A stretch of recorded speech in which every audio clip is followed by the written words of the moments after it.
The flickering neon sign, a bleeding eye of crimson and sickly blue, didn't so much promise a room as it issued a warning. It buzzed and sputtered, casting long, dancing shadows across the rain-slicked asphalt. Vacancy. The V was dark, so it just read, "A can't see," which felt like a strange existential question. A can see what? I was too tired to care. My name is Leo, and after 10 hours on a highway that had dissolved into a monotonous gray ribbon in the pounding rain, my will to find a better option had dissolved with it. The Whispering Pines Motel. A grand name for a place that had clearly forgotten its grandeur decades ago. It was a single-story, L-shaped structure, the kind built in the 50s where every room opened to the parking lot. The stucco was stained with watermarks and crumbling in places, and the pines it was named for were a cluster of skeletal, black shapes, clawing at the stormy sky behind it. My GPS had lost signal 20 minutes ago, and this was the first sign of civilization I'd seen since. I pulled my beat-up sedan into a spot near the office, the headlights sweeping across a door marked by a weak, yellow bulb. The rain had settled into a persistent, cold drizzle. All I wanted was a dry bed, a few hours of unconsciousness, and to be back on the road by dawn. I should have listened to the part of my brain that screamed at me to keep driving, to sleep in my car, to do anything but step foot in that office. But exhaustion is a potent silencer of intuition. The office was a time capsule. It smelled of stale cigarette smoke, cheap floral air freshener, and something underneath it all, damp earth and old wood. A bell chimed weakly as I entered. The room was small, dominated by a high counter littered with flyers for local attractions that had probably closed years ago. Behind it, an old man sat on a stool, watching a small, snowy television showing a black and white western. He didn't look up.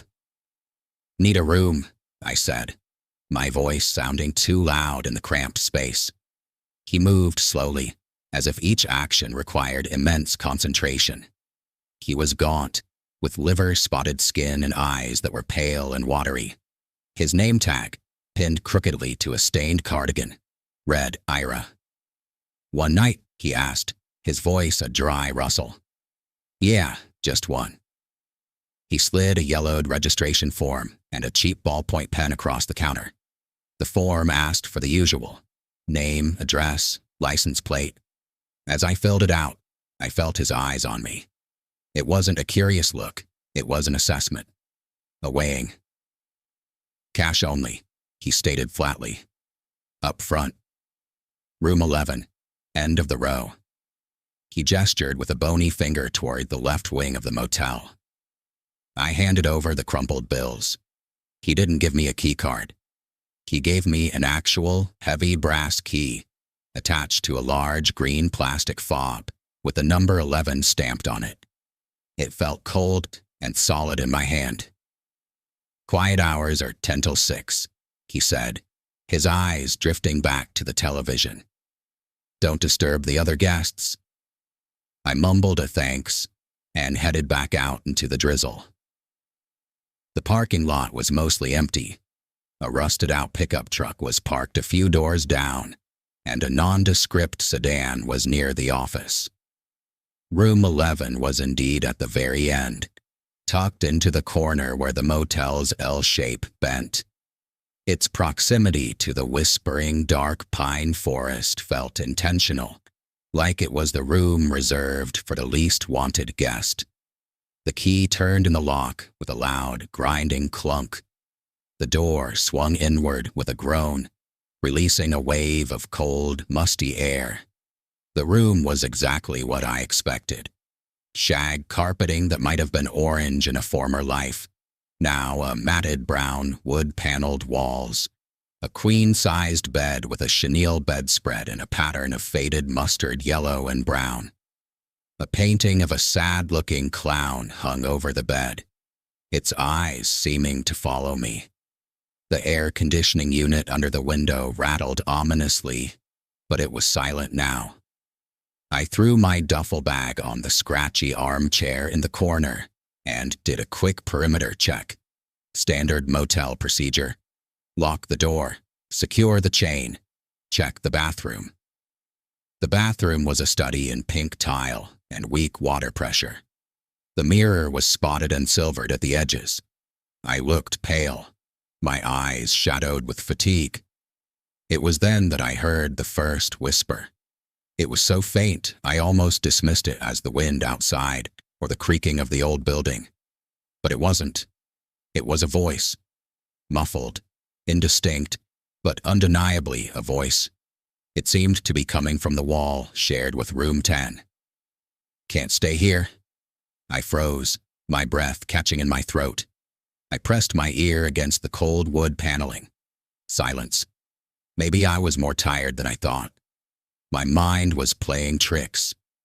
I decided a hot shower was what I needed to shake the chill and the creeping unease. The water took an age to get lukewarm, and the shower head spat and coughed. But the steam helped. I was towel drying my hair when I heard it again. Clearer this time. A woman's voice, strained with panic. "He knows. The key. He has the key." My blood ran cold. This wasn't my imagination. It was crystal clear. I turned off the water, the sudden silence in the bathroom feeling heavy and oppressive. I crept back into the main room, my heart hammering against my ribs.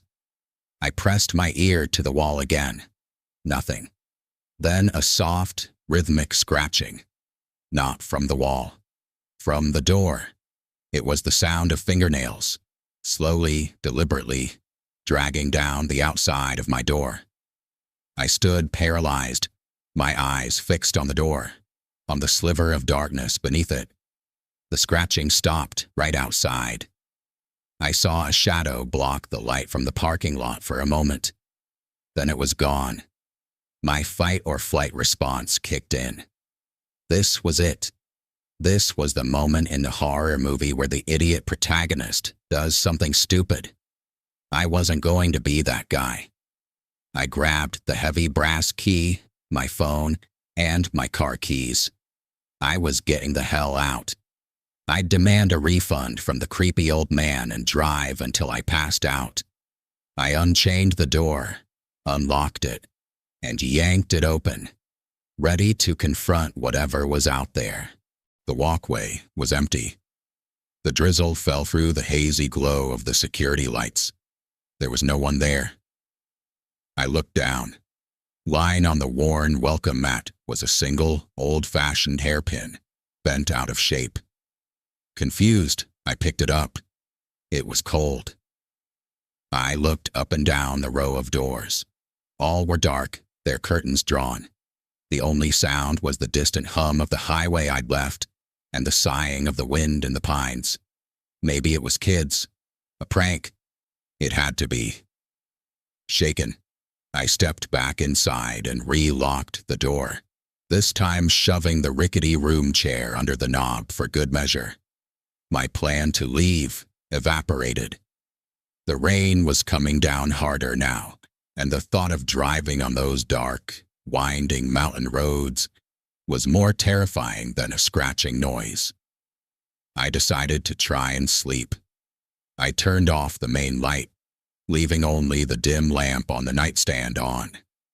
The bed springs screamed in protest as I lay down on the stiff mattress. The smell of mildew and dust was stronger now. I stared at the water-stained ceiling, listening. The wind picked up, moaning softly under the eaves. The scratching wasn't a one-off. It started again, but this time it was faster, more frantic. And it wasn't at the door. It was inside the walls. It sounded like it was coming from behind the clown painting. A skittering, scraping, desperate sound. Like something trapped. Like something trying to get out. Or get in. I squeezed my eyes shut, pulling the scratchy blankets over my head, trying to block it out. I must have drifted into a fitful, anxious sleep, because the next thing I knew, I was jolted awake by a loud thump from next door. The digital clock on the nightstand glowed 3:07 a.m. The whispering had returned. It wasn't muffled anymore. It was as if the speaker were right in the room with me, their lips next to my ear. A woman's voice, cracking with terror. "He's coming. You have to hide it. Don't let him find it. The key is the only thing he wants. He'll kill for it. He already has." I sat bolt upright, my skin crawling. The room was freezing. The air conditioner hadn't been on. I could see my breath pluming in the air. The whispering wasn't coming from the wall anymore. It was coming from the bathroom. I was terrified, but a morbid, overwhelming curiosity pulled me from the bed. I had to know. I had to see. I crept towards the bathroom door, which was slightly ajar. A faint, cold blue light spilled from the crack, a light that hadn't been there before. I pushed the door open.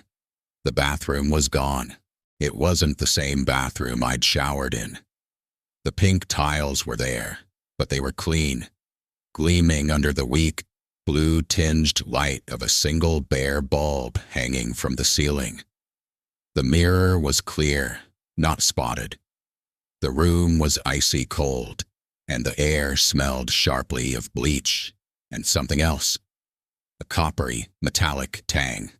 And the whispering was a torrent now, a panicked, sobbing monologue coming from just behind the shower curtain, which was drawn closed. It was a floral pattern, but now it was new, vibrant. I heard the car. He's back. Oh God, he's back. I told her not to take it. I told her he would know. It's in the vent. It has to be in the vent. He can't find it. He can't find me. My hand trembled as I reached out. This was impossible. A waking nightmare. I had to be still asleep. I gripped the edge of the plastic curtain. The material felt brittle and cold. With a rush of plastic rings scraping against the rod, I yanked it back. There was no one in the tub. But the tub was not empty. It was filled with 2 inches of reddish-brown water. And scrawled on the white porcelain of the tub wall, written in what looked like lipstick or blood, was a single word. H-E-L-P. The whispering stopped. The blue light flickered and died, plunging me into absolute darkness for a heart-stopping second, before the familiar, dingy pink-tiled bathroom snapped back into place. The smell of bleach was gone, replaced by mildew. The shower curtain was back to its mildewed, translucent white. I stumbled backward, crashing into the door frame, my heart trying to beat its way out of my chest. I was hyperventilating. I fled the bathroom and scrambled for the main light switch, flooding the room with a weak, yellow glow. Everything was normal. The ugly carpet, the wood paneling, the sad clown. It was all there, but it wasn't over. The scratching in the wall began again, more frantic than ever. And now it was accompanied by a new sound, a faint, metallic jangling, like keys. The key, the heavy brass key Ira had given me. It was on the nightstand. I stared at it. The whispering woman's words echoed in my mind. The key is the only thing he wants. A new sound cut through the night, pulling me from my paralysis. The roar of an engine, poorly tuned, pulling into the parking lot. Headlights swept across my curtains. A car door slammed shut. Heavy, deliberate footsteps crunched on the gravel, coming closer. They stopped right outside my door. A fist pounded on the wood, not a polite knock, but a violent, demanding hammer blow that shook the door in its frame. A man's voice, deep and thick with rage, boomed from the other side. "Martha!" I know you're in there. Open this damn door. You give it back. You give it back right now." He thought I was someone else. He thought I was Martha. I stood frozen, unable to speak, unable to move. The chair I'd shoved under the knob trembled with each impact. "I'm not Martha," I finally screamed, my voice cracking with terror. "There's no one here by that name." The pounding stopped. There was a long, terrifying silence. Then, his voice came again, lower, colder, dripping with a menace that made my knees buckle. "I know what you took. I can smell it on you. I can hear it whispering. You open this door, or I'm coming in to get it." This wasn't a misunderstanding. He wasn't talking to Martha anymore. He was talking to me. He knew about the key. The doorknob began to jiggle violently. Then there was a sound of metal grinding against metal. He was trying to pick the lock. The scratching from inside the walls reached a fever pitch, a frenzied, screaming scrape that mirrored the panic screaming inside my own head. I was trapped. The window was too small to climb out of. My only exit was being breached by a maniac. My eyes darted around the room, landing on the air conditioning vent set into the wall near the floor. The whispering woman's voice echoed in my memory. "It's in the vent." I didn't know what it was, but it was the only thing I had. I fell to my knees, my fingers scrambling at the slats of the vent cover. It was screwed in tight. I grabbed the heavy brass key from the nightstand, using its sturdy shaft as a makeshift screwdriver, frantically trying to turn the old, painted-over screws. Thud. Something heavy slammed against the door. The wood around the lock splintered. I redoubled my efforts, my hands slick with sweat. One screw turned, then another. The vent cover loosened. I ripped it away from the wall. Inside the dark, dusty cavity of the vent, something glinted. It wasn't a key. It was a small, tarnished silver locket on a broken chain.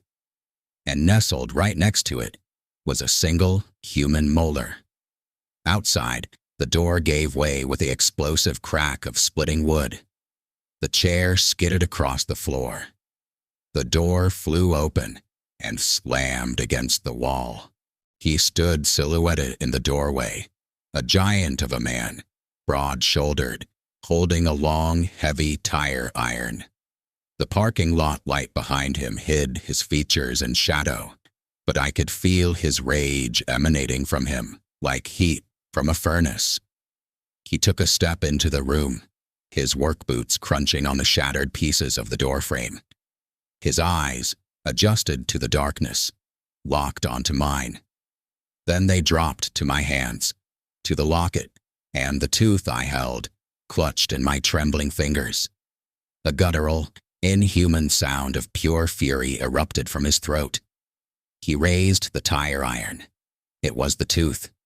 He wanted the tooth. It was some kind of sick trophy. In a moment of blind, terrified instinct, I did the only thing I could think of. I didn't throw it at him. I threw it past him, out the open door, into the wet darkness of the parking lot. His head snapped around to follow its trajectory. With a roar, he turned and charged out of the room, his focus entirely on retrieving his prize. I didn't hesitate. I scrambled to my feet, grabbed my duffel bag and car keys, and sprinted out the door, veering in the opposite direction he had gone. I heard him cursing, scrabbling in the gravel. I fumbled with my car keys, my vision blurry with tears of panic. The engine turned over with a sputter that felt like an eternity. I slammed the car into reverse, then into drive, and stomped on the accelerator. My tires spun on the wet asphalt before catching and shooting me forward. In my rear view mirror, I saw him. He was standing in the middle of the parking lot, illuminated by my retreating taillights. He wasn't chasing me. He was just standing there, the tire iron hanging at his side, and in the crimson glare, I could finally see his face. It wasn't contorted in rage anymore. It was a mask of cold, implacable satisfaction. And he was smiling. He had what he wanted. Ira, the old motel manager, was standing in the office doorway, watching it all unfold with that same flat, assessing look. He didn't try to stop me. He didn't seem surprised at all. I drove. I didn't stop driving until the sun was well above the horizon, and I was surrounded by the comforting noise of a busy interstate rest stop. I never went to the police. What would I say? That a ghost whispered to me, and a man broke my door down to retrieve a tooth from an air conditioning vent? They'd have laughed me out of the station. Or worse, committed me.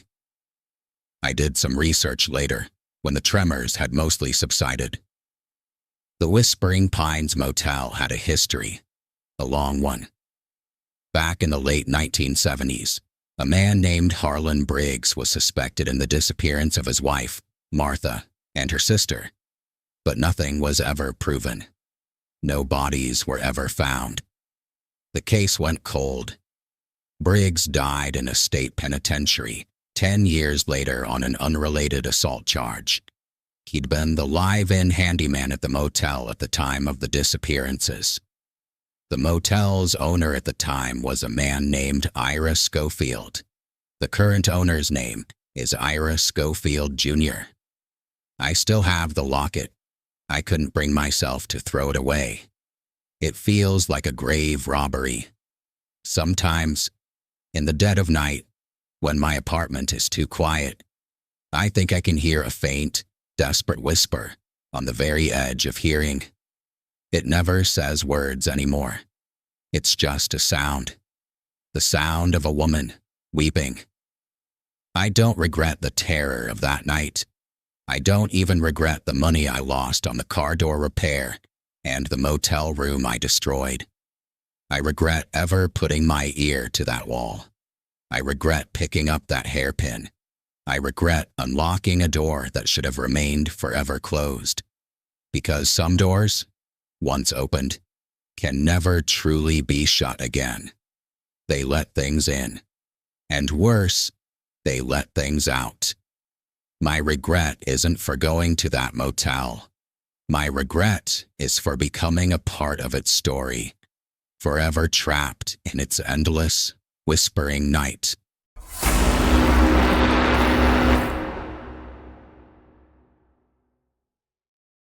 The Paradise Motor Lodge was the last place on earth we wanted to be on our wedding night. My new wife, Chloe, and I had booked a stunning, historic bed and breakfast nestled in the redwood forests, a place with a canopy bed and a fireplace. But a massive landslide had closed the only road up the mountain, and a torrential downpour had turned the highway into a hazard. We were tired, frustrated, and soaked to the bone when the garish, neon-pink sign of the Paradise flickered into view through the rain-streaked windshield. "It's just for a few hours," Chloe said, her voice tight with disappointment. "We'll sleep and get out at first light."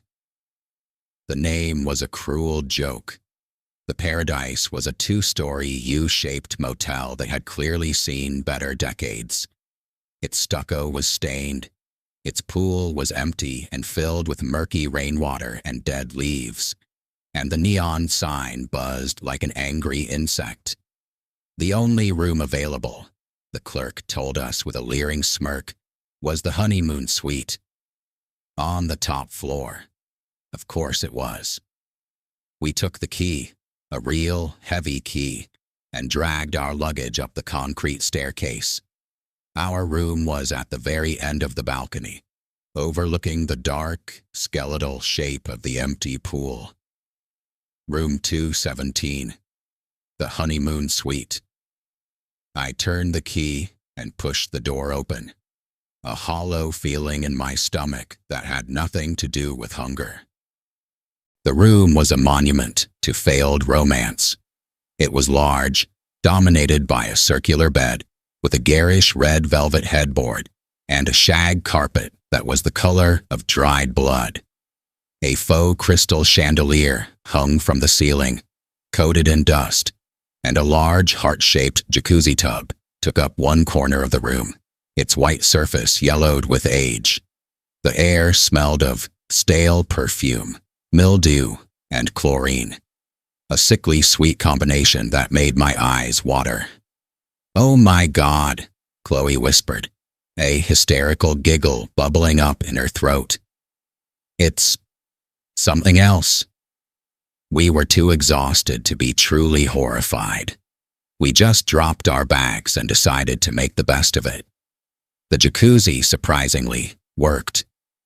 As it filled with hot, churning water, the room began to steam up, and the initial creepiness faded into a weird, kitschy amusement. We got in, letting the jets soothe our aching muscles, laughing about the absurdity of it all. This would be a story to tell our friends. That's when we heard the first giggle. It was high-pitched, feminine, and unmistakable. It came from right outside our door. Chloe and I fell silent, looking at each other. "Kids," I said, though the conviction in my voice was weak. "Running down the balcony." We tried to ignore it, but the mood was broken.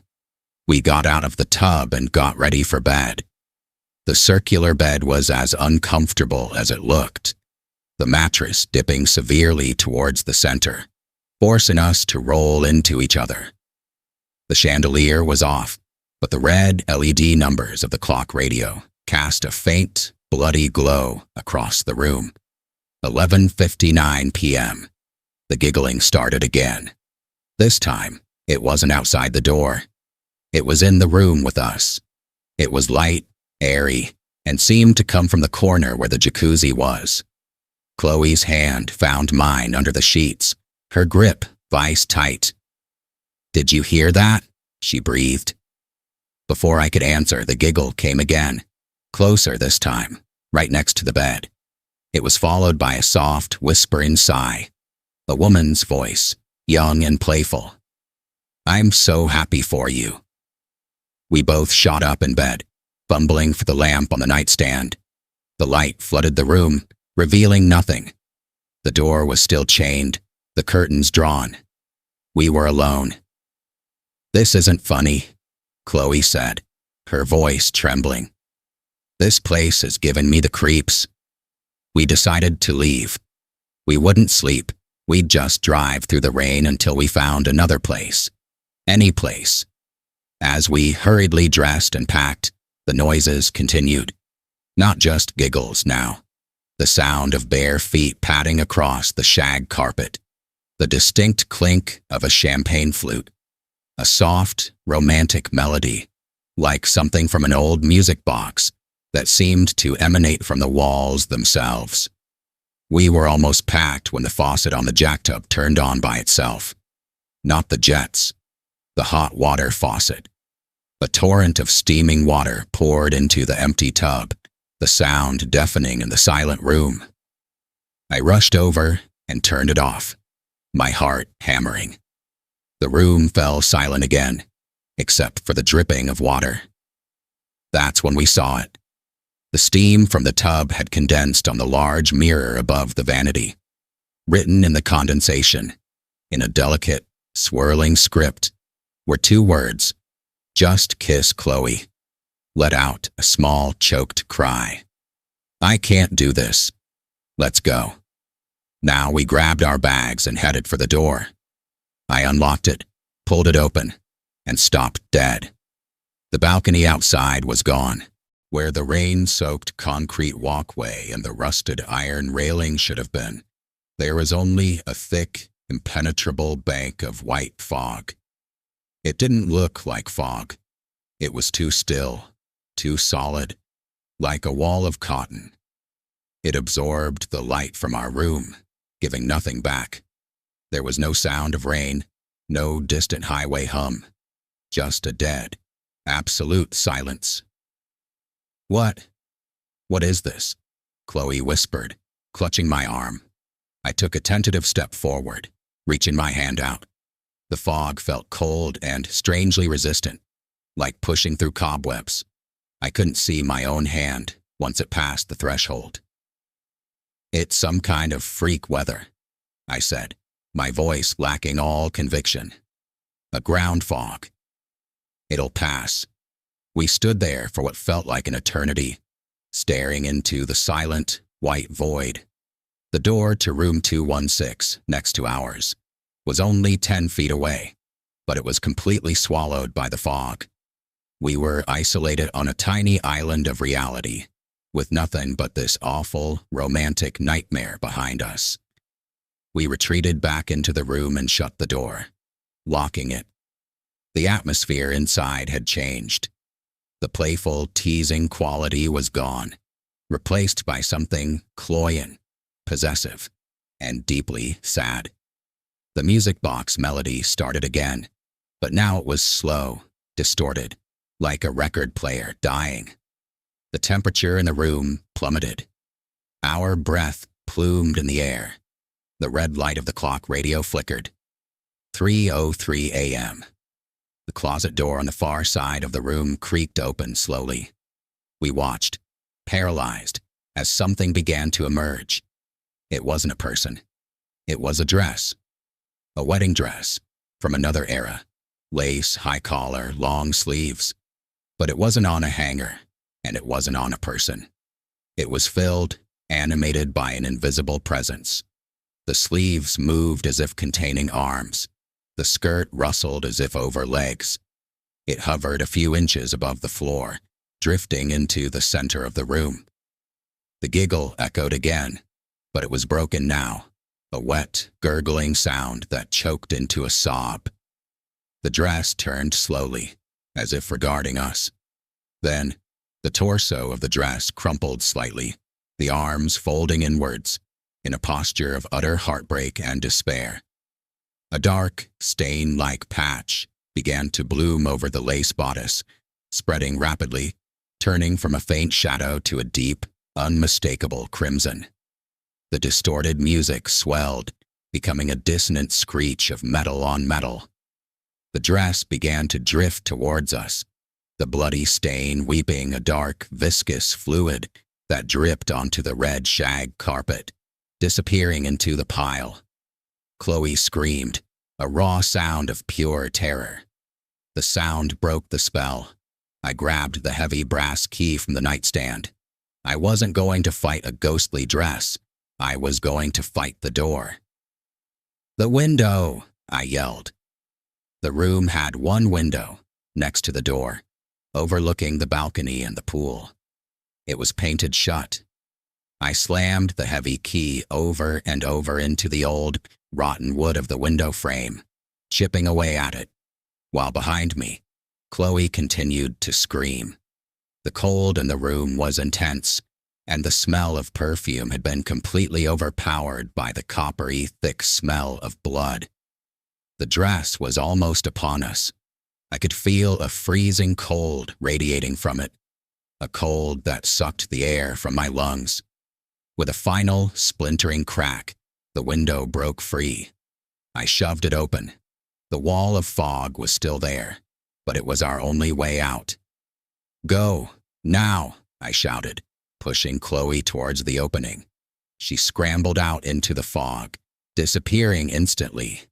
I turned back for our bags, but a force like a frozen hand shoved me hard in the chest, throwing me backwards out the window.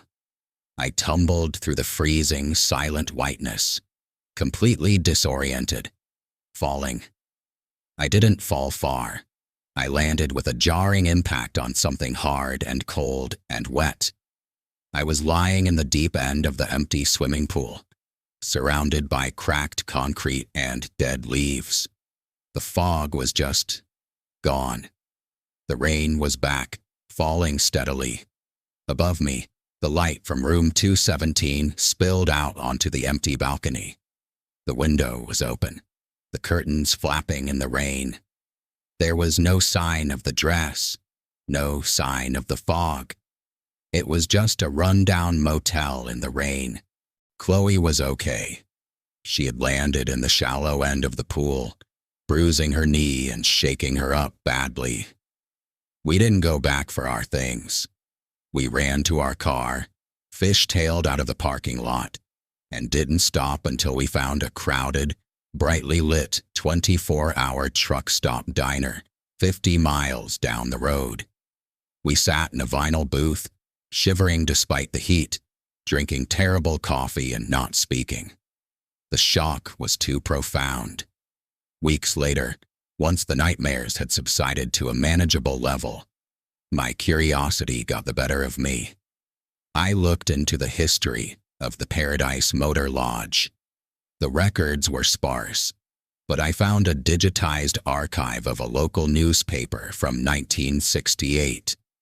There was a small, blurry article. A young couple, married that very day, had checked into the honeymoon suite at the Paradise. Sometime during the night, the bride, a 19-year-old named Eleanor, had suffered a catastrophic aneurysm. She had died instantly in her new husband's arms.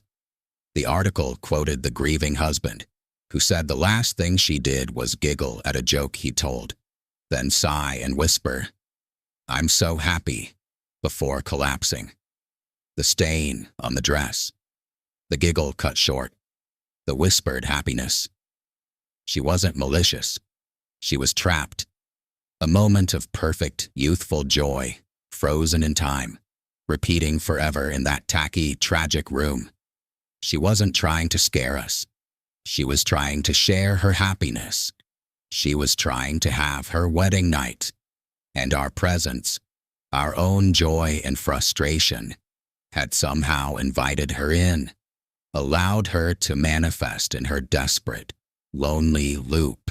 We got our story to tell our friends, but not the funny one we'd expected. We never got our luggage back. I sometimes wonder if our clothes are still there, folded next to that heart-shaped tub, if my razor is still by the sink, waiting for a groom who will never use them. I don't regret the lost luggage or the ruined night. I regret our reaction. We responded to her joy with fear, to her invitation with panic. We reinforced her isolation. I lie awake sometimes and wonder what would have happened if we'd just played along, if we'd acknowledged her. Would the fog have lifted? Would the music have played correctly? My regret is that in our terror, we failed a lonely ghost who just wanted to celebrate the happiest day of her life, over and over again, forever. We abandoned her in that room of faded red velvet, and I fear that in doing so, we became just another part of her endless, heartbreaking cycle.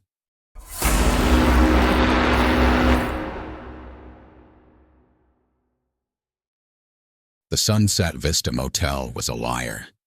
The name promised sweeping views of the desert valley and dramatic, colorful skies. The reality was a dusty, single-story box planted on a barren stretch of highway, its back pressed against a steep, rocky hillside. The only view from most rooms was of the cracked parking lot and the endless stream of semis roaring past. But for me, a long-haul trucker named Ben, it was a familiar stop, a place to grab a few hours of shut-eye between Nevada and Arizona. I'd stayed at the Vista a dozen times.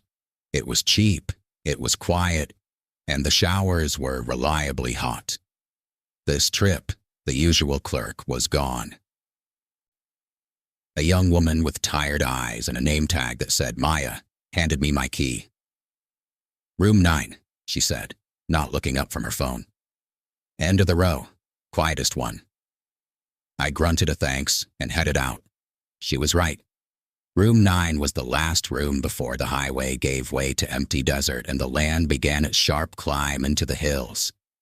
It was farthest from the office and the ice machine, which suited me just fine.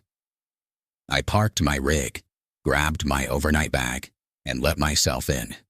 The room was exactly as I remembered. Brown carpet, wood-paneled walls, the landscape painting of a saguaro cactus that was bolted to the wall. Standard. Predictable. I liked that. I dumped my bag, took a shower, and ordered a greasy pizza from the place down the road. As I waited, I did my usual routine. I checked the locks, propped a chair under the handle, an old habit from driving sketchy routes, and turned on the TV, flipping to a mindless game show. The pizza came. I ate it at the small table by the window, watching the sun begin to set over the hills, painting the sky in shades of orange and purple. The sunset vista was finally living up to its name. For the first time all day, I started to relax. That's when I noticed the second chair.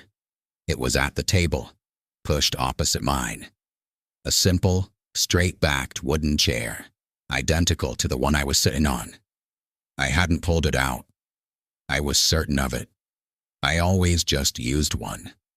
I stared at it for a long minute, my piece of pizza halfway to my mouth. Maybe the cleaner had pulled it out to vacuum underneath and forgotten to push it back in. It was the only logical explanation. I shrugged it off, finished my meal, and pushed both chairs back under the table. I was exhausted. The drone of the TV and the full belly were pulling me towards sleep. I turned off the set, plunging the room into silence broken only by the distant whine of a truck's engine brake on the highway. I got into bed, the springs groaning under my weight, and was asleep almost before my head hit the pillow. I woke up hours later with a start. The room was pitch black, the kind of deep darkness you only get in the desert, far from city lights. The digital clock on the nightstand read 2:17 a.m. Something had woken me. A sound. I lay there, listening. Nothing. Just the hum of the mini fridge. I was about to roll over when I heard it again. A soft, scraping sound from the main part of the room. My hand crept to the lamp on the nightstand, but I didn't turn it on. I didn't want to see. I held my breath, every sense straining. Scrape. Pause. Scrape. It was the sound of a chair leg dragging across the brown carpet. Slowly, silently, I pushed myself up on my elbows and peered over the foot of the bed towards the small dining table. The moon had risen, casting a weak, silvery light through the window blinds. It was enough to see the silhouette of the two chairs. They were no longer pushed under the table. They were pulled out, and they were both occupied. I froze, my blood turning to ice in my veins. Two dark figures sat at the table, silhouetted against the window. They were perfectly still. I couldn't make out any features, just the shape of their heads and shoulders.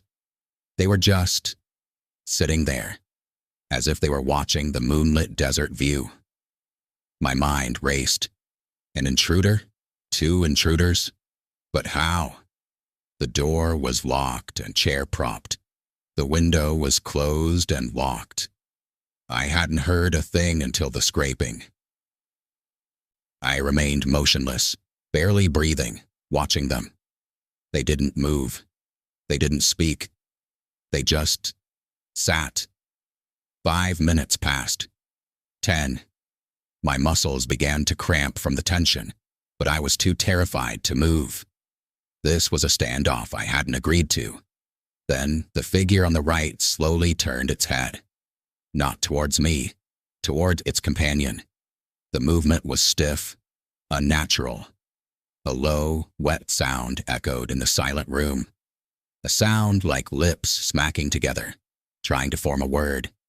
A whisper, so faint I felt it more than heard it, brushed against my ears. Soon, the word hung in the air, meaningless and terrifying. As suddenly as I'd woken up, A tremendous fatigue washed over me. It was a physical weight, pressing me down into the mattress. My eyelids grew impossibly heavy. I fought it, panic rising in my throat. But it was useless. Against my will, I felt myself slipping back into unconsciousness, the two silent figures still seated at my table.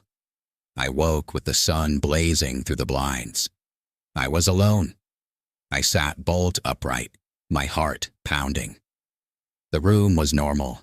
The two chairs were pushed neatly under the table, exactly where I'd left them. Had it been a dream? A hyper-realistic, stress-induced nightmare? I got out of bed, my body aching as if I'd run a marathon. I approached the table cautiously. I ran my hand over the chairs. They were just chairs. I looked at the carpet around them. No indentations. No signs that anyone had been sitting there. It had to be a dream. It had to be. I packed my bag quickly, my hands shaking. I just wanted to get in my truck and put miles between me and room 9. As I lifted my bag onto the bed to zip it, something on the table caught my eye.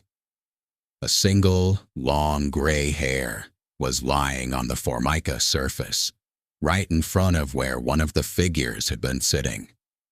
I didn't have any gray hair. I practically ran to my truck, threw my bag in the cab, and sped out of the parking lot. I drove for hours, trying to shake the deep, pervasive chill that had settled in my bones. I told myself it was a dream, a vivid, awful dream. The hair was a coincidence from a previous guest. I almost convinced myself. But that night, at a different truck stop motel 200 miles away, I couldn't sleep.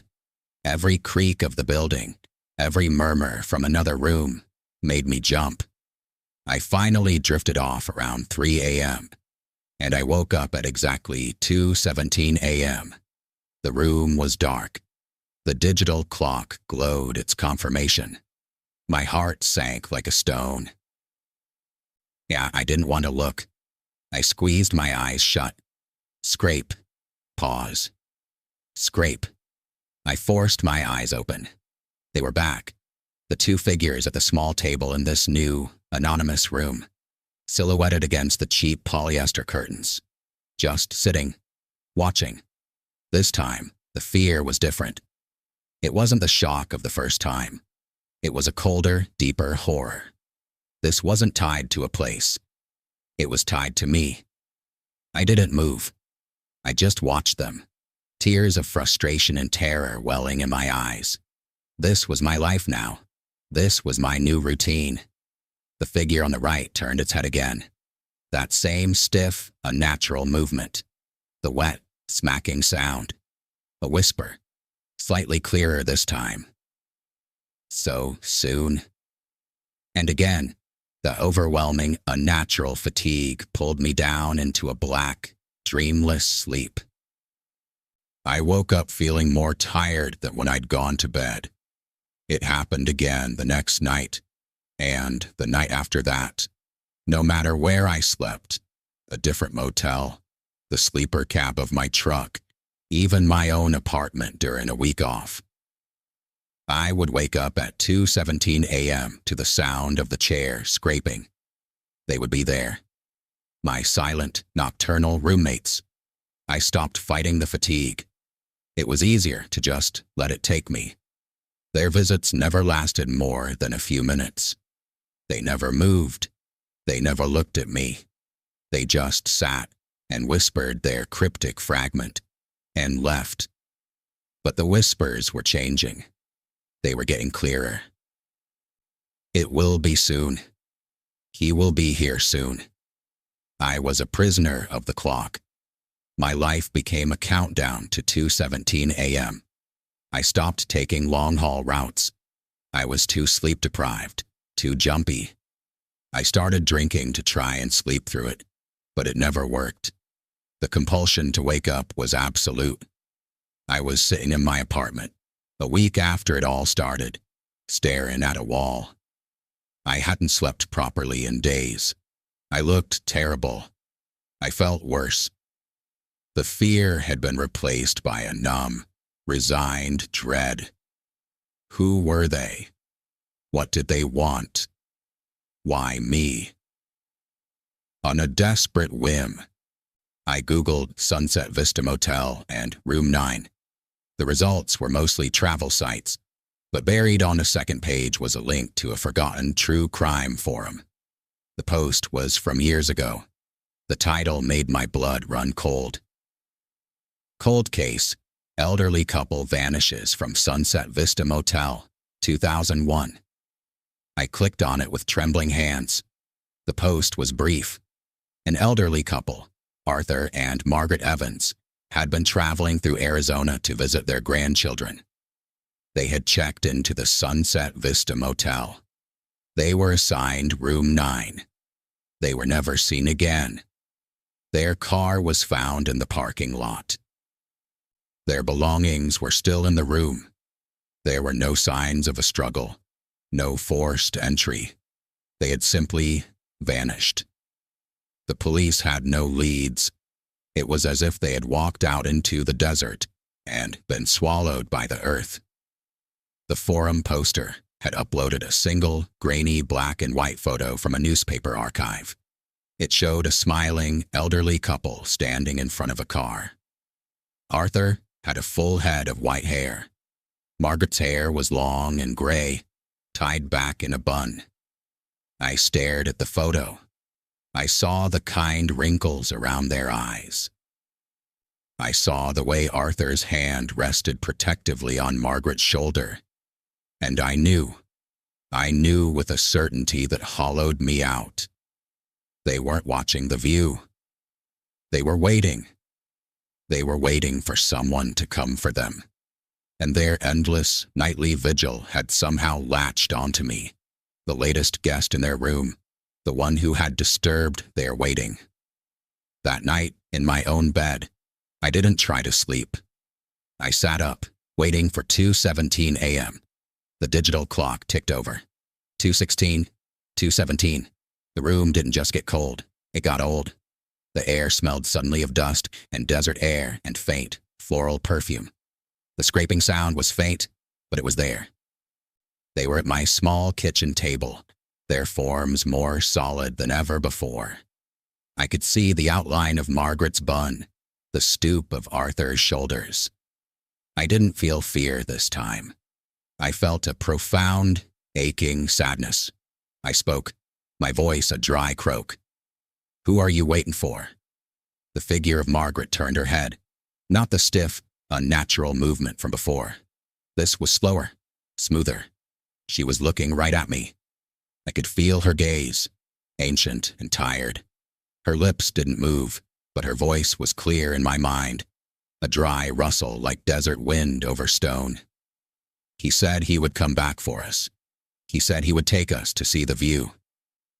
Arthur's figure remained motionless, staring ahead. "Who?" I whispered. "The man. The nice man who brought the extra chairs." The fatigue didn't come. The figures began to fade, not suddenly, but slowly, like mist evaporating under the sun. As they faded, the old smell faded with them, and the room returned to normal. The last thing to disappear was the look in Margaret's eyes, a look of endless, patient waiting. They never came back. I sold my rig. I couldn't drive anymore. The open road, the lonely motels, they all hold a different meaning for me now. I work a day job in a warehouse now. A job where I'm home every night. I still wake up sometimes at 2:17 a.m., my heart pounding, but the room is always empty. I don't regret the lost income or the career I loved. I regret Googling it. I regret knowing, because now when I try to remember them, I don't see silent, terrifying silhouettes. I see Arthur and Margaret Evans. I see a kind-faced man who loved his wife. I see a woman who trusted a stranger who brought chairs to their room so they could see the view. My regret is knowing the truth. The horror isn't in the ghostly visitation. It's in the mundane, human evil that preceded it. It's in the fact that someone they trusted, someone they thought was nice, is the reason they vanished, and that someone is still out there, somewhere, unknown and unpunished. I became a temporary landmark in their eternal waiting, and my only role was to finally be someone who listened. I didn't free them. I don't think anything can. I just gave them a brief respite from their silence, and in doing so, I inherited a piece of their endless, quiet vigil. I'm waiting too now, waiting for a sleep that isn't haunted by the thought of two empty chairs, waiting in the dark for a man who never came back.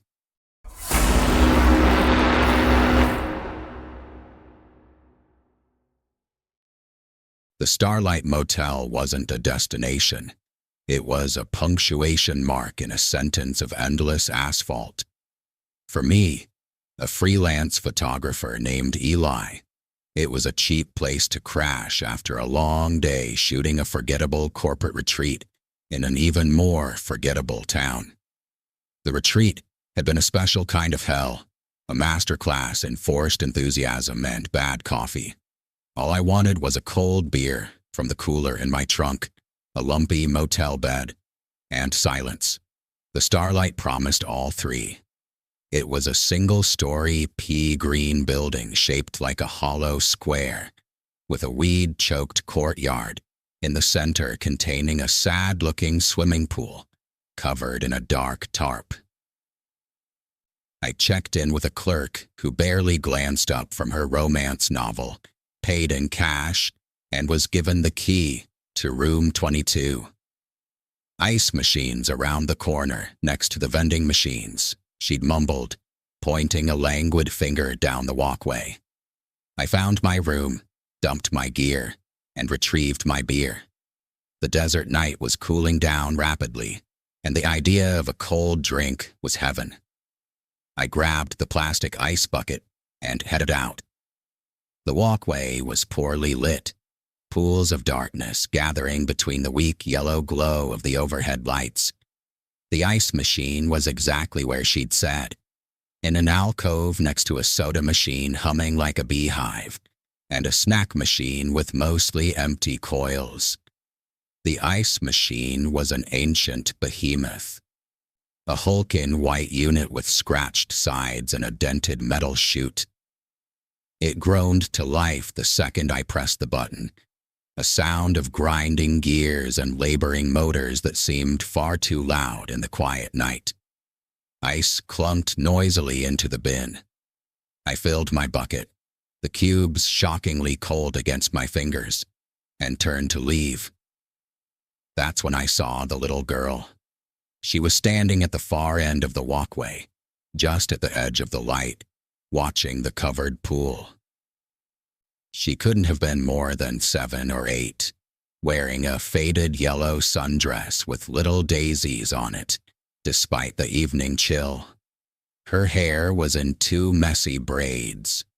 She was clutching a stuffed rabbit by one ear, its body dangling limply toward the ground. A kid. Of course, motels always have kids. I gave her a small, awkward smile and a nod, the universal language of, I am not a threat, just getting ice. She didn't smile back. She just stared at the pool with a hollow, vacant expression that seemed too old for her face. I walked back to my room, a faint unease prickling the back of my neck. Something about her stillness was off. Kids are fidgety. They bounce. They make noise. She was like a statue. Back in my room, I poured the ice into the sink and cracked open my beer. I tried to shake the feeling. A tired kid, that's all. Probably bored out of her mind on a family road trip. I took a long swig of beer and sat down at the small desk to upload the day's photos to my laptop. An hour later, I needed another beer. I sighed, grabbed the bucket, and headed back out. The girl was still there, in the exact same spot, in the exact same pose, still staring at the covered pool. She hadn't moved an inch. The stuffed rabbit still dangled from her hand. This time, the unease solidified into a hard knot in my stomach. This wasn't right. I slowed my walk, pretending to fumble with the ice bucket.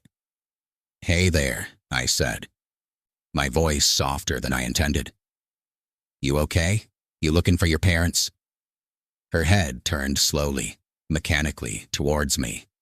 Her eyes were dark pools, devoid of light or recognition. They didn't focus on me.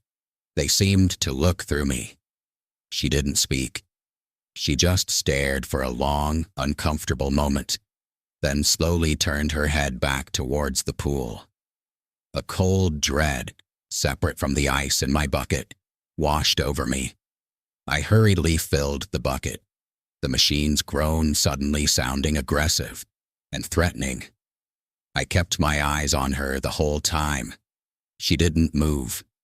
I power walked back to my room, locking the door behind me and leaning against it, my heart thumping.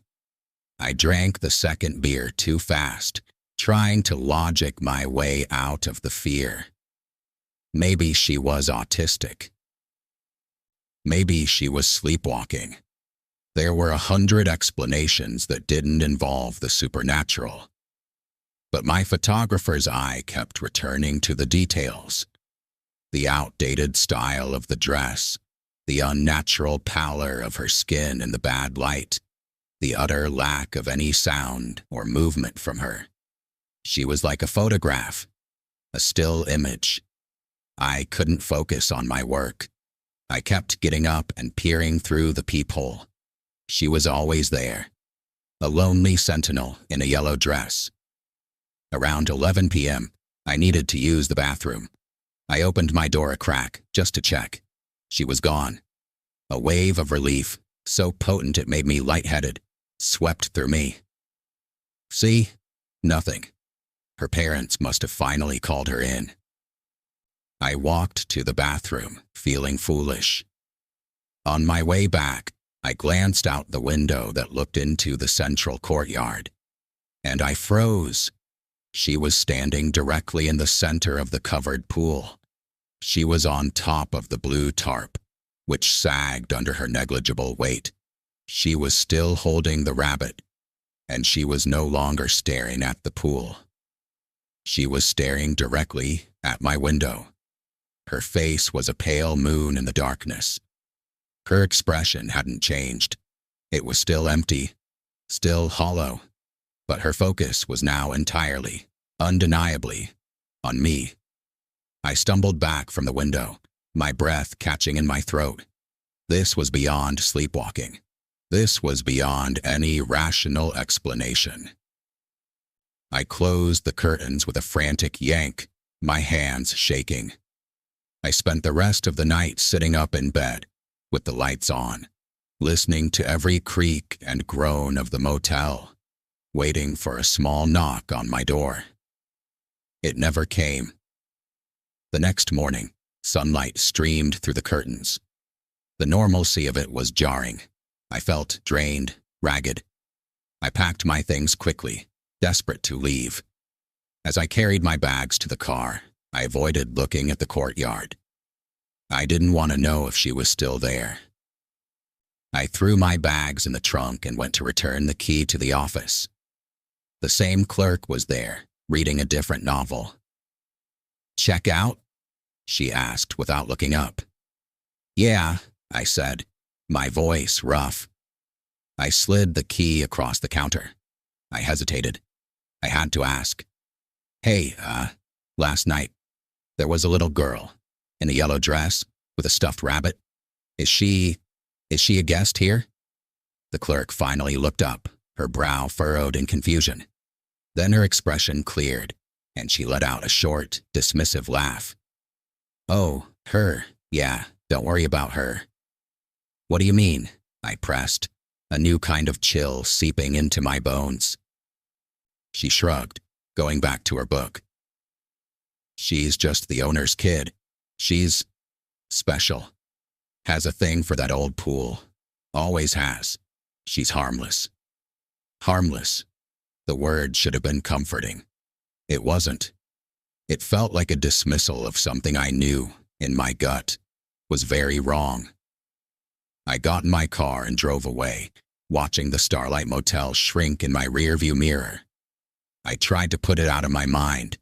A special needs kid, that was all. The clerk had explained it. Case closed. But my camera had other ideas. Days later, back in my apartment, I was finally editing the corporate photos. I was scrolling through the hundreds of shots of smiling faces and staged handshakes when I saw it. A mistake. A misfire. In between two perfectly normal photos of a keynote speech was a single black image. The metadata said it was taken at 11:04 p.m.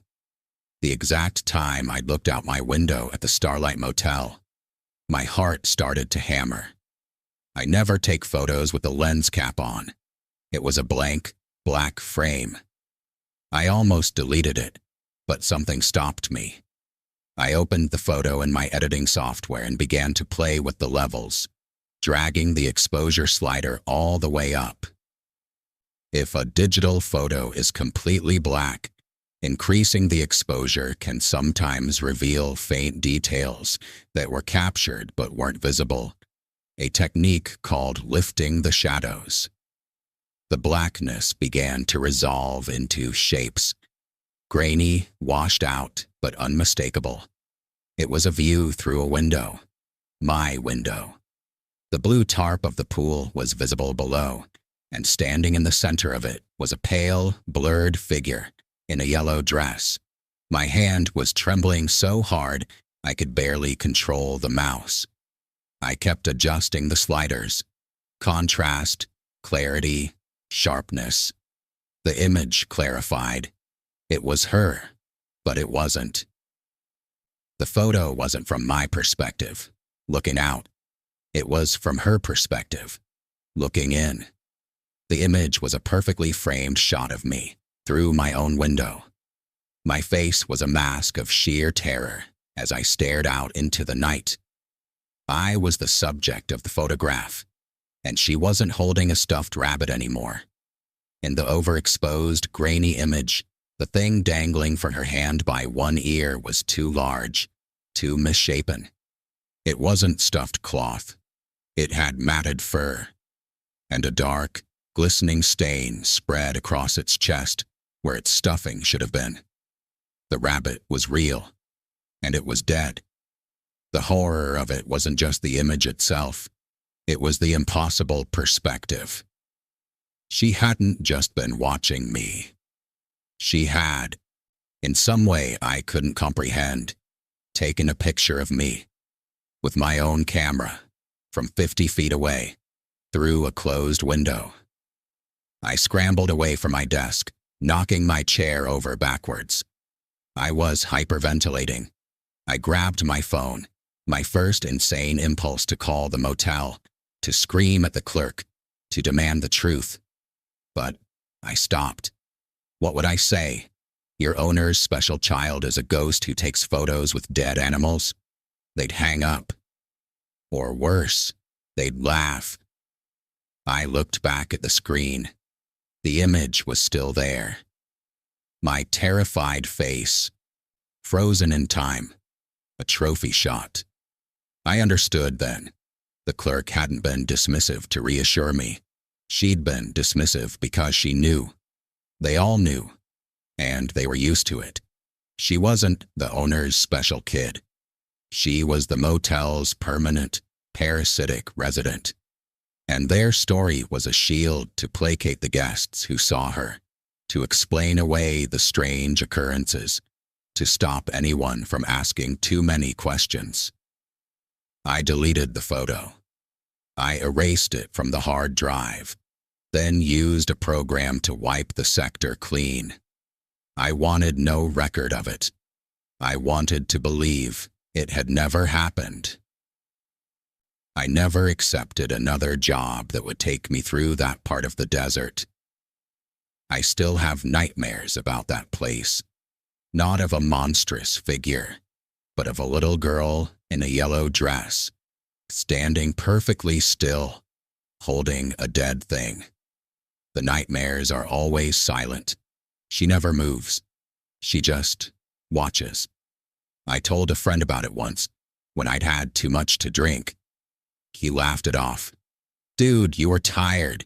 You probably took a photo of your own knee in the dark and your brain filled in the rest. I nodded and changed the subject. He was probably right.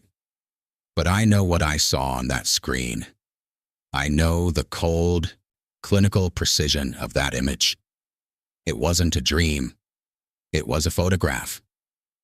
I don't regret the lost sleep or the fear. I regret taking that second trip to the ice machine. I regret engaging with her. I think my attention, my question, "Are you okay?" was what did it. It was an invitation, a recognition. Before that, I was just another blurry face in a window. After that, I was a subject. I was interesting. My regret is that I looked back. I became more than a witness. I became a participant in her silent, terrible game. And I have this terrifying certainty that somewhere, in some impossible place, there exists a collection of photographs. A gallery of every terrified face that has ever peered out of a window at the Starlight Motel. Each one a testament to a moment of perfect, frozen dread. And my portrait is now hanging among them.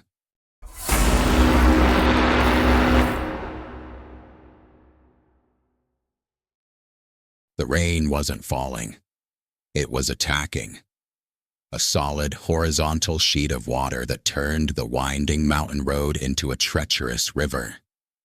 My windshield wipers were on their highest setting, fighting a losing battle against the onslaught. I was lost. My GPS had given up with a cheerful, signal lost message 20 minutes ago, and the paper map on the passenger seat was a soggy, useless relic.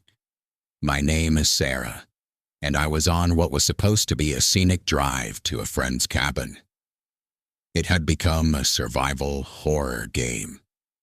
That's when I saw it. A faint, flickering light through the trees.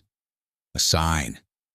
As I drew closer, the headlights illuminated weathered letters carved into a piece of rough-hewn wood.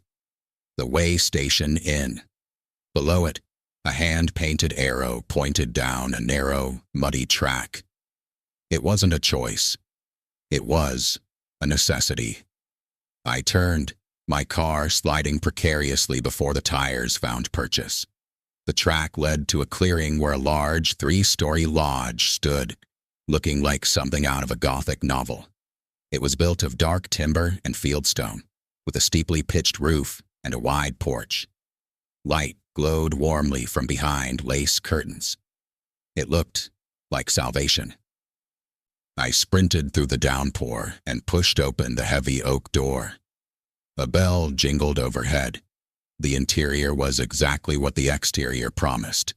A vast, beamed ceiling, a massive stone fireplace where a real fire crackled, worn but comfortable-looking armchairs, and the smell of wood smoke and lemon polish.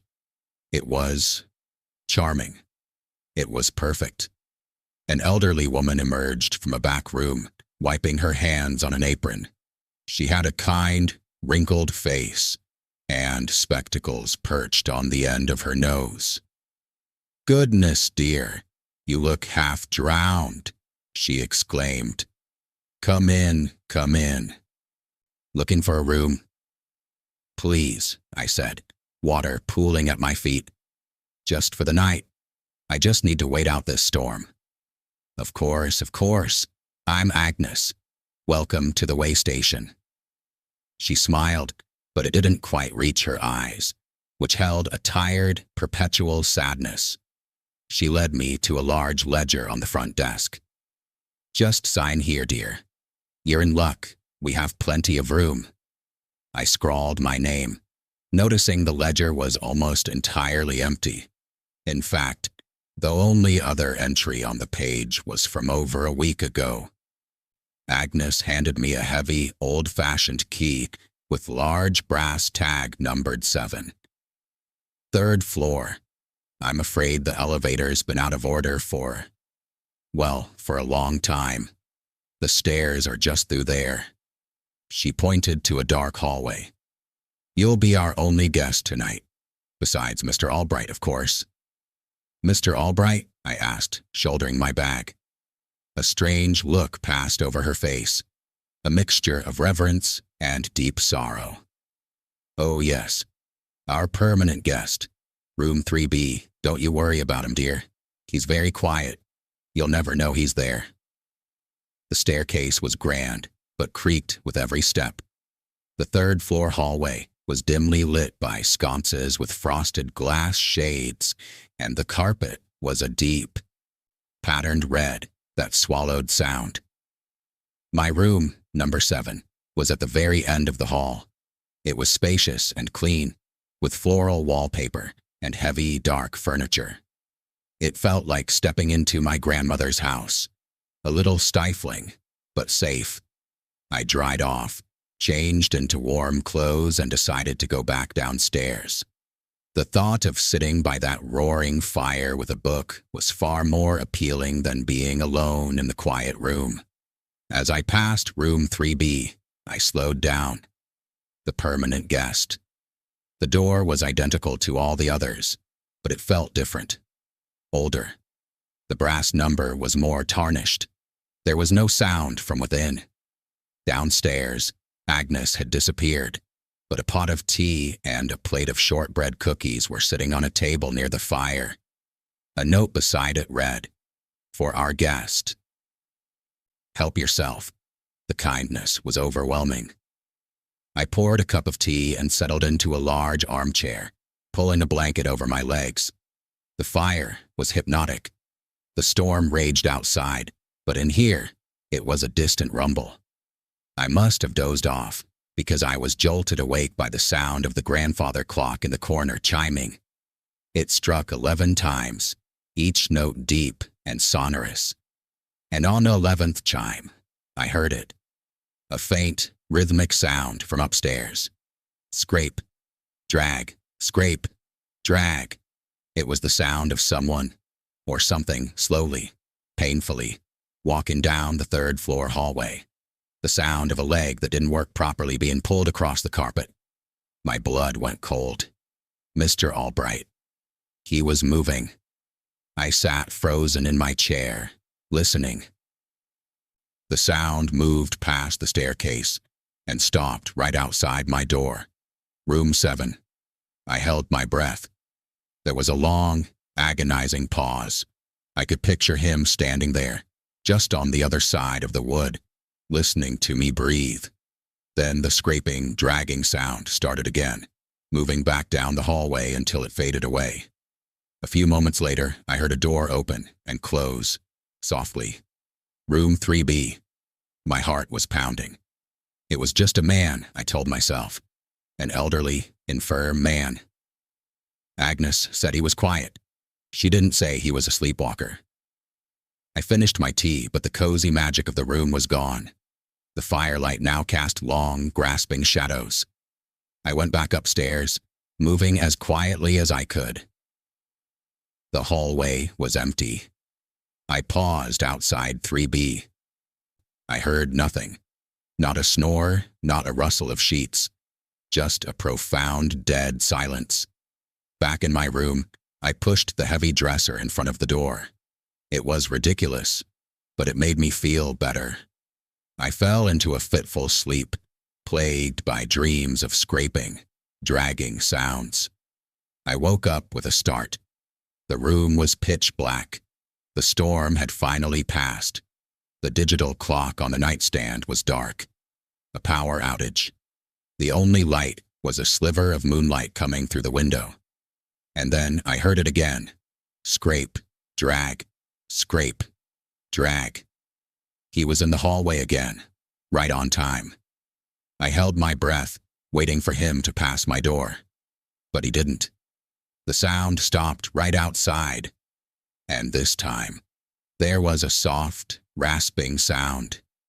Fingernails, gently trailing down the wood of my door.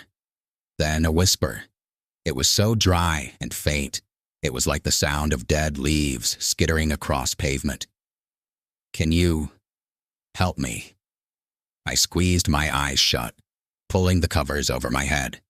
I was too terrified to move, to breathe, to make a sound. I prayed for him to go away. After an eternity, the scraping started again, moving back down the hall.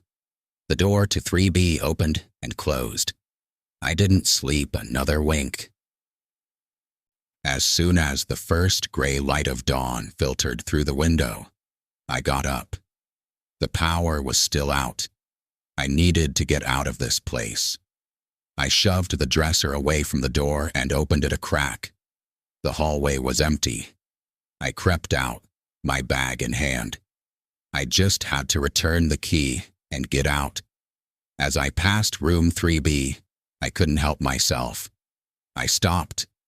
The door was slightly ajar. It was an invitation. A terrible, compelling invitation. Climax. I shouldn't have. Every sane instinct screamed at me to run, but a morbid, overwhelming curiosity rooted me to the spot. What did a permanent guest look like? What kind of man whispered for help in the dead of night? I pushed the door open slowly. The room was a shrine. It was immaculately clean, but frozen in time. The style was decades old. A handsome mahogany bed, a writing desk, a wardrobe, and on the wall, photographs, dozens of them. A young, smiling man in a World War II uniform. The same man, older, standing with a woman who could only be Agnes. Much younger, both of them beaming. Pictures of hiking, of fishing, of a life lived fully. And in the bed, lying perfectly still under a quilt, was Mr. Albright. I let out a gasp I couldn't suppress. He was ancient. His skin was paper-thin and translucent, stretched over his skull. His hands, resting on top of the covers, were twisted with arthritis. His eyes were closed. He looked peaceful, but he also looked like he hadn't breathed in a very, very long time. This wasn't a sick man. This was a corpse, perfectly preserved but undeniably deceased. I stumbled backward, my hand over my mouth. I had to get out, now. I turned to run and almost collided with Agnes. She was standing in the hallway, holding a tray with a bowl of broth and a glass of water. Her face wasn't angry. It was filled with a bottomless, weary grief. "He doesn't eat much anymore," she said softly, her voice breaking. "But I still bring it. Just in case. He's... I couldn't form the word. "My husband," she said, tears welling in her eyes. "Thomas, he was so vibrant, so alive. This place was our dream. We ran it together for 40 years. She looked past me into the room, her expression softening. The war injury in his leg always gave him trouble. That's the sound you hear. His poor leg. "Agnes," I whispered, horrified. "He's gone. You have to see that. He's passed." She shook her head slowly, a sad, gentle smile on her lips. "Oh no, dear. He would never leave me. And I would never leave him. We promised. In sickness and in health. This is just a longer sickness than most." She looked at me, and her eyes were pleading. "He gets lonely. That's why he walks. He's looking for company, for someone to talk to. Sometimes he finds a kind voice, someone who doesn't run away, someone who stays." The pieces clicked into place with a sickening finality. The empty ledger, the permanent guest, the way she said, "You'll be our only guest tonight." It wasn't a statement of fact. It was a hope. Mr. Albright wasn't the one keeping people here. Agnes was. She believed her love, her devotion, could keep death at bay. And she was looking for someone else to believe it too. Someone to keep him company in his eternal, scraping, dragging loneliness. I backed away from her, from the open door of room 3B, from the terrible, loving devotion in her eyes. "I have to go," I choked out. The sadness in her eyes deepened into something like pity. "The storm washed out the road down the mountain," she said softly. "I heard it on the radio before the power went. You can't leave, not until they clear it. It might be a day or two." She wasn't threatening me. She was stating a fact. But it felt like a sentence. She stepped past me into the room, setting the tray down on the bedside table. She began to hum a soft old tune as she straightened his quilt. I turned and ran. I didn't stop for my key. I didn't stop for anything. I burst out of the front door into the cold morning air, jumped in my car, and sped back down the muddy track. She was right. 100 yards from the highway, a massive landslide of mud and rocks completely blocked the road. It was impassable. I was trapped. Resolution. I spent the day in my car, parked on the side of the road, watching crews slowly clear the debris. Every sound from the woods made me jump. I expected to see Agnes walking down the track at any moment, inviting me back for tea, telling me it was getting cold. The road was cleared by nightfall. I drove away and never looked back. I never told the road crew about the inn. What would I say? That a nice old lady was keeping her mummified husband company? They'd think I was insane. I tried to forget. I almost succeeded. Final. I don't regret the fear or the frantic escape. My regret is smaller, quieter, and it eats at me in a different way. My regret is the look on Agnes's face. It wasn't the face of a monster. It was the face of a woman who loved a man so much she couldn't let go. She was the real permanent guest, trapped in a prison of her own devotion, serving a life sentence of caretaking for a memory. I regret that I ran from her grief instead of acknowledging it. I was so terrified of the corpse in the bed that I failed to see the living ghost in the hallway. I became just another guest who signed the ledger and fled, confirming her isolation, reinforcing the walls of her beautiful, terrible way station. I sometimes wonder if I should have stayed for one more cup of tea. If a kind word, a moment of human connection, might have been enough to finally convince her that she wasn't alone, that it was okay to let go. But I'll never know. I left her there, humming to her Thomas, waiting for the next lost traveler to come in out of the rain, hoping that this one might be the one to finally stay.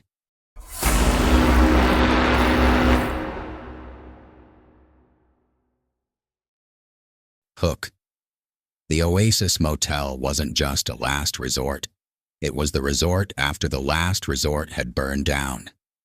My car, a temperamental old hatchback I'd named Betsy, had finally given a final, shuddering gasp and died on a stretch of desert highway so empty it felt like the end of the world. The sun was a brutal, hammering weight. No cell service, no other cars for an hour. I started walking, my suitcase wheels grinding in the sand at the road's edge. Just as despair was about to swallow me whole, I saw it. The low, bleached white building shimmering in the heat haze. A sign, so sun-bleached the letters were almost ghosts themselves. Read, Oasis Motel, office. It was less a motel, and more a series of doors in a long, flat wall. There was no charm, no attempt at aesthetics. It was purely functional, a place designed for those who had truly run out of options. Me. The office was a tiny, glass-walled box. A ceiling fan turned slowly, struggling against the stifling heat. A man sat behind the counter, reading a manual for an industrial-grade air conditioner. He didn't look up as I entered. He was in his 50s, with a perfectly bald head, thick-framed glasses, and a short-sleeved shirt buttoned all the way to the top. His name tag said, "The Management."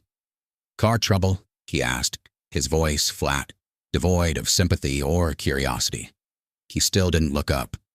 "Yeah," I said, my throat dry. "Died about 5 miles back. I just need a room until I can get a tow truck out here." "Cash, up front, no refunds. Rules are on the back of the door," he stated, finally looking at me. His eyes were a pale, watery blue, magnified by his glasses. They didn't blink nearly enough. "Room 12. He took my money, slid a key across the counter, a modern key card, surprisingly, and went back to his manual. The transaction was complete. There was no "have a nice stay." The entire interaction felt less like hospitality and more like a systems check. Build. Room 12 was an identical box to the outside. Beige walls, beige carpet, a queen bed with a brown bedspread, a single landscape painting of a desert canyon. It was stiflingly hot. The air conditioner under the window was off. I found the switch and turned it on. Nothing. It was dead. Great. I went back to the office. The management was still reading his manual. "The AC in room 12 doesn't work," I said. He didn't look up. "It's not scheduled to operate until 6 p.m. Rule 4. Climate control is managed for optimal efficiency, not guest comfort." I blinked. "It's 100 degrees in there." "It will be cooler at 6 p.m., he said, as if explaining basic arithmetic to a child. Defeated, I returned to my oven-like room. I was hot, tired, and stranded. I lay on the scratchy bedspread, feeling the sweat pool on my back, and stared at the ceiling. The silence was absolute. No highway noise, no insects, no wind. Just the low, sub-audible hum of something. The building itself, maybe. At exactly 6 p.m., the air conditioner shuddered to life with a loud clunk, blasting frigid air into the room. I nearly wept with relief. For about 10 minutes. Then it became apparent that optimal efficiency meant Arctic blast. The room went from a sauna to a meat locker in under half an hour. I searched for a thermostat or a control knob. There were none. The unit was sealed behind a locked plastic cover. Shivering, I pulled the thin blanket from the bed and wrapped it around myself. This was insane. I marched back to the office, ready to demand a different room. The office was dark. A sign on the door read, "Office hours 9 a.m., 5 p.m. Strictly enforced." I was trapped in a thermal nightmare of the management's design. Back in my room, I tried to watch TV. There was only one channel, a static-filled image of a test pattern. I turned it off. The silence returned, heavier now. That's when I noticed the first rule placard, bolted to the back of the door. The list was long, printed in a small, uncompromising font. Rules for guest, comfort, and efficiency. 1. Checkout is at 10 a.m. Late checkout incurs a full additional night's charge. 2. Quiet hours are from 9 p.m. to 7 a.m. No exceptions. 3. Do not adjust the lighting. Lighting levels are calibrated for energy conservation. 4. Climate control is managed for optimal efficiency, not guest comfort. 5. Do not unplug any appliances. 6. The management is not responsible for lost or stolen items. 7. Do not acknowledge the other guests. 8. If you hear scratching at the door, Do not investigate. It is the wind. 9. If the lights flicker between 2 a.m. and 2:10 a.m., remain in bed. Do not move. 10. Enjoy your stay. My blood ran cold. Rules 7 through 10 were different. They weren't about efficiency. They were about something else entirely. The cold became unbearable. I decided my only option was a hot shower to warm up. The bathroom light flickered on, a weak, yellow glow. The shower produced a trickle of lukewarm water for exactly 90 seconds before shutting off completely. I stood there, shivering and soapy, in the sudden silence. Rule 3. Lighting levels are calibrated. Rule 4. Climate control is managed. Apparently, so was the water pressure. I was a prisoner in a system designed by a madman. As I got out, dripping and miserable, I saw the digital clock on the nightstand. 1:58 a.m. I thought of Rule 9. If the lights flicker between 2 a.m. and 2:10 a.m., remain in bed. Do not move. This was ridiculous. It was a power grid issue. This whole place was falling apart. I got into bed, pulling the blanket over my head, trying to get warm. The clock ticked over. 2 a.m. The lights didn't just flicker. They went out. Completely. The hum of the air conditioner died. The digital clock went dark. The silence that followed was so profound it felt like a physical pressure on my eardrums. Total blackness. Total silence. I held my breath, remembering the rule. Do not move. My heart was a frantic drum against my ribs. This was just a power outage. It had to be. Then, a new sound began. It wasn't the wind. It was the slow, deliberate turning of the keycard lock on my door. Click, whir, clunk. Someone, or something, was unlocking my door from the outside. I lay perfectly still, every muscle rigid with terror. The door opened with a soft sigh. I could feel a presence in the room, a displacement of the icy air. There was no sound of footsteps, no breathing, just a feeling, a sense of being assessed. I squeezed my eyes shut, praying for it to be over. The rule screamed in my head. Do not move. Do not move. The presence moved past the foot of the bed. I could feel a wave of intense cold emanating from it, a cold that made the AC feel like a summer breeze. It stopped somewhere near the bathroom. A minute passed. An eternity. Then, I heard a different sound, a soft mechanical clicking. It came from the air conditioner unit. The presence seemed to leave as silently as it had arrived. The door closed, the lock re-engaged. Click, whir, clunk. At exactly 2:10 a.m., the power returned. The lights flicked on. The digital clock blazed to life, reset to 12 hours. The air conditioner remained off. I didn't sleep. I spent the rest of the night huddled under the blanket, staring at the door, waiting for the sun. At 7 a.m., the AC kicked back on, blowing at a normal, tolerable level. At 9 a.m. sharp, I heard the office door unlock. I grabbed my suitcase and marched out, leaving the keycard on the bed. I was getting my tow truck and getting the hell out of here. The management was back behind the counter, reading what looked like a plumbing schematic.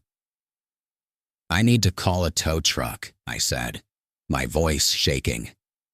He looked up, those pale, unblinking eyes fixing on me. The phone line is down. Rule 14. The management is not responsible for telecommunications infrastructure. My cell phone doesn't have service out here, I cried, my composure breaking. What am I supposed to do? Guest transportation is not a managed service, he replied calmly. You may walk. Walk? It's 15 miles to the nearest town. Then I suggest you start early. Checkout was at 10:01. It is now 9:07. You have 53 minutes to vacate the premises. I lost it. The fear, the cold, the utter absurdity of it all exploded out of me. "What is wrong with you?" I shouted. "The AC, the water, the lights last night, that thing that came into my room. What the hell is this place?" For the first time, his expression changed. A flicker of something, annoyance, passed over his face. He sighed, as if I were a particularly irksome software glitch. "The night audit," he said, as if it were the most obvious thing in the world. "All systems must be physically verified and calibrated during off-peak hours for optimal performance. The presence you perceived was a necessary function of operational integrity. You were instructed not to move. You appear to have complied. Therefore, the interaction was successful." He wasn't describing a monster. He was describing a nightly maintenance routine. My terror was just an unscheduled variable in his efficient system. "Who was it?" I whispered, a new kind of dread settling over me. "The management," he said, turning back to his schematic. He said it not as a title, but as a statement of fact. There was more than one. This man was the day shift. I looked past him, into the small back room of the office. I hadn't noticed it before. On the wall was a large, complex flowchart titled Guest Experience Protocol. Next to it, hanging on a hook, was an identical short-sleeved shirt, an identical pair of glasses, and a name tag that also read, "The Management." They weren't people.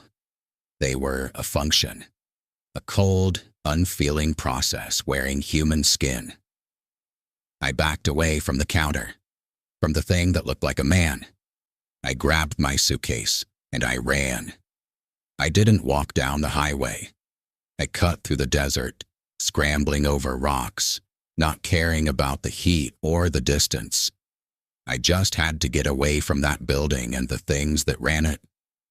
I was found an hour later by a Border Patrol agent on a routine patrol, dehydrated and delirious.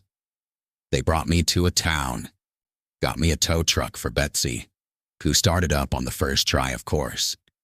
I never went back for the rest of my things. I told the tow truck driver the Oasis Motel was abandoned. As far as I'm concerned, it is. Betsy got me home. I tried to forget, but some things stick with you. A year later, I was scrolling through a website for urban explorers, people who seek out abandoned places. And there it was, a photo essay titled, "The Oasis Desert Decay." My heart stopped. I clicked on it. There were pictures of the sun-bleached sign, the empty office, the dusty, crumbling rooms. The explorer wrote about the eerie silence, the strange, bolted-down furniture. In one photo, the door to room 12 was open. The explorer had taken a picture of the rules still bolted to the back. I zoomed in. The list was the same. But at the bottom, below "Enjoy your stay," was a new rule. One that hadn't been there before. It was written in the same font, as if it had always been part of the list. Rule 11. The management thanks you for your compliance. Your data has been logged and will improve future guest experiences. I don't regret the heat stroke or the terror. My regret is that I complied. I followed the rules. I lay still. I was a good, quiet, efficient guest. I didn't scream. I didn't fight. I provided them with clean, usable data. My regret is the chilling thought that I was never really stranded, that Betsy didn't just break down, that the Oasis Motel doesn't wait for guests to find it. It summons them. It creates the conditions for its own necessity. A broken-down car, a lost hiker, a missed turn. Small, efficient tragedies that feed its system. I wasn't a victim of a haunted motel. I was a participant in a beta test, and my silent, terrified compliance in the dark means that the next guest, the one who breaks down on that highway tomorrow, will have an even more perfectly calibrated experience of horror. The temperature will be more precise. The timing will be more exact. The rules will be even clearer. The management is always learning, and it's getting better at its job.